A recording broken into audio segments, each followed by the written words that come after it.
जहाँ बोर होना सीख जाओ अपने पार्टनर के साथ। किसी ने तो ये चीज़ बोली थी ना, जहाँ फन तो साथ में सबको ही कर सकते हैं हम, मूवीज़ घूमना फिरना किसी के साथ भी कर सकते हैं काइंड ऑफ एक लेवल तक। बट जब आप अपने पार्टनर के साथ बोर होना सीख गए तब लाइक चलो अब सही है। हाँ, मतलब एक टाइम के बाद क्या होगा कि जब सारी लेयर्स ख़त्म हो जाती है तो फिर आपके जो कोर इंटरेस्ट है ना दोनों के, वो रह जाते हैं। और अगर वो कुछ मैच कर रहे हैं दोनों के, तो ये रिश्ता 7 जन्म चलने वाला है। और कोर इंटरेस्ट कुछ है ही नहीं, कोर इंटरेस्ट डेवलप भी हो जाते हैं। जैसे कि जैसे कि मान लीजिए मुझे राइड का शौक है और मेरी वाइफ भी इंटरेस्ट लेना शुरू कर दे इसमें, या मुझे क्रिकेट का शौक है और वो भी थोड़ा इंटरेस्ट लेना शुरू कर दे, या उसको वेब सीरीज़ देखने का शौक है और मैं उसमें इंटरेस्ट ले लूँ, तो उसकी जो कुछ इंटरेस्ट ऐसे हैं जो हमेशा से हैं, कुछ मेरे हमेशा से हैं, अगर वो थोड़े बहुत मैच कर रहे हैं तो हम लोगों के जीवन में हमेशा एक स्पार्क बना रहेगा।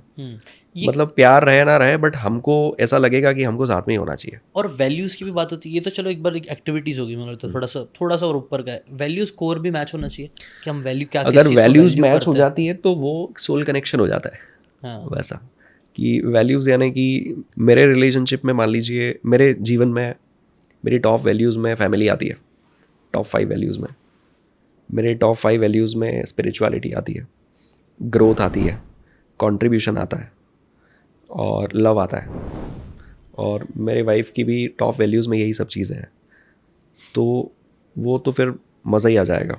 प्रॉब्लम कब होती है कि एक के टॉप वैल्यू में ग्रोथ है, एक के टॉप वैल्यू में लव या फैमिली है, तो ये हमेशा शिकायत करेगा कि तुमको तो घर के लिए अपने लिए टाइम ही नहीं है, तुम तो बैठते ही नहीं। और ये हमेशा बोलेगा कि ये सब मैं किसके लिए कर रहा हूँ, तुम्हारे लिए तो कर रहा हूँ, है ना।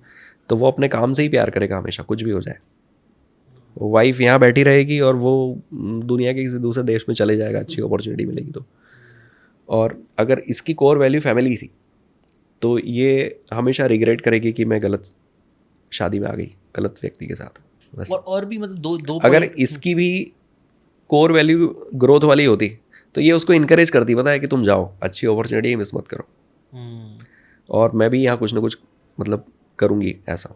अच्छा, तो ऐसा कुछ डिफाइंड है वैल्यूज़ में, ऐसा कुछ कि ये 50 है ये नहीं है, वैल्यूज़ तो बहुत सारी वैल्यूज़ सब में अलग पैसा हर भी आता है, इंसान का? वैल्यूज़ में इंटेग्रिटी आती है, डिसऑनेस्टी भी आती है।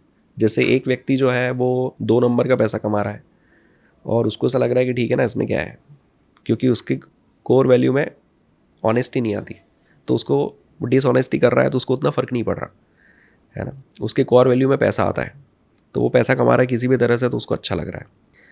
अब एक दूसरा व्यक्ति है, ये भी 2 नंबर का पैसा बना सकता है, ये भी ऐसे प्रोफेशन में जहाँ पॉसिबिलिटी है, बट इसके कोर वैल्यू में ऑनेस्टी आती है।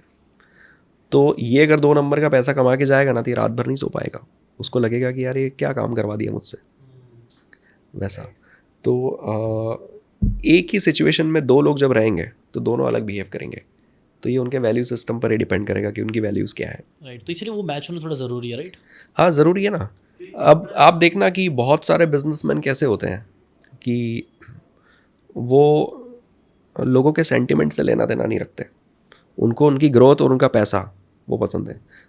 इवन ऑनेस्टी भी उनकी टॉप वैल्यूज़ में नहीं है, तो उनको अगर लोगों को मैनिपुलेट भी करना पड़े, उनको लूटना भी पड़े, उनको पागल भी बनाना पड़े अपने कस्टमर्स को, तो वो दे आर डूइंग एवरीथिंग। और जिनके कोर वैल्यूज़ में इंटेग्रिटी है, ऑनेस्टी है, वो अपने कस्टमर की सेंटिमेंट का हमेशा ख्याल रखेंगे कि नहीं नहीं नहीं, मैं ज़बरदस्ती ये नहीं बेचूंगा, या मैं किसी भी कीमत पे कुछ भी करवा लूँ, ऐसा नहीं कर सकते। तो वो आप बड़े बड़े ऑर्गेनाइजेशन का में रिफ्लेक्ट करेगी ये वैल्यूज़। आप देखना कि सपोज टाटा है तो टाटा के बारे में ऐसा बोलते हैं कि भाई वो अपने एम्प्लॉयज़ की बहुत केयर करता है, केयर गिवर करता है। है। हाँ, वो एक्सप्लॉइट नहीं करता उनको। अब ये सच है कि नहीं है वो भगवान जाने, पर मैंने सुना है ऐसा। राइट। तो ऐसी चीज़ें रिफ्लेक्ट करती है कि हमारी वैल्यूज़ कैसी हैं। वही आई थिंक जब पहले मैं स्टार्टिंग में ये सब चीज़ सुनता था ना, मतलब इन टर्म्स ऑफ बिजनेस और ये सब, मतलब क्या मुझे क्या लगता, पैसे कमाने के लिए आप अपने वैल्यूज सही रखो, अपने फंडामेंटल सही रखो, मतलब मेन वैल्यूज तो मुझे समझ में नहीं आता था, नहीं नहीं फिर नहीं, ये लिख तो के जीवन की दिशा विषय। ही इससे निर्धारित होती है। हाँ राइट, लेकिन पहले मेरे को समझ में नहीं आता, पहले I was not that emotionally mature कि अंडरस्टैंड कि यही सबसे इंपॉर्टेंट है। वो जो लगता है ना वैल्यू स्टेटमेंट, मिशन स्टेटमेंट, वो सब चीज़ें लगता है ऐसी ही है, मतलब ऐसी लिखने के लिए नहीं होते नहीं हैं, नहीं नहीं। बट एक्चुअली मैंने जिनका वो क्लियर होता है वही बड़ी कंपनीज में लगता है बना सकता है, या फिर एटलीस्ट एक टाइम बाद वो क्लियर हो जाना चाहिए कंपनीज और में। ज़िंदगी में भी यही होता है ना कि हम अपनी लाइफ को जीने का स्टाइल कौन सा रखने वाले हैं, इसी से तो डिफाइन होता है। देखो जिसके जिसके टॉप वैल्यूज़ में लव रिलेशनशिप आती है, वो ही भगा के शादी करेगा किसी लड़की को।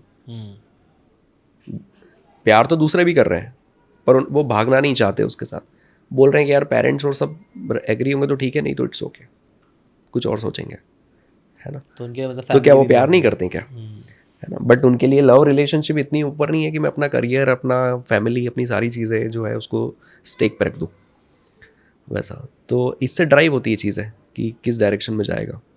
अगर आपको ये बातें काम की लगी होगी तो do check out the full podcast यार, जाके देखो, डिटेल में चीज़ों को समझो, तब ज़्यादा अच्छे से समझ में आएगा, ज़्यादा अच्छे से आप अपनी ज़िंदगी में चीज़ें अप्लाई कर पाओगे। Thanks so much and subscribe this channel.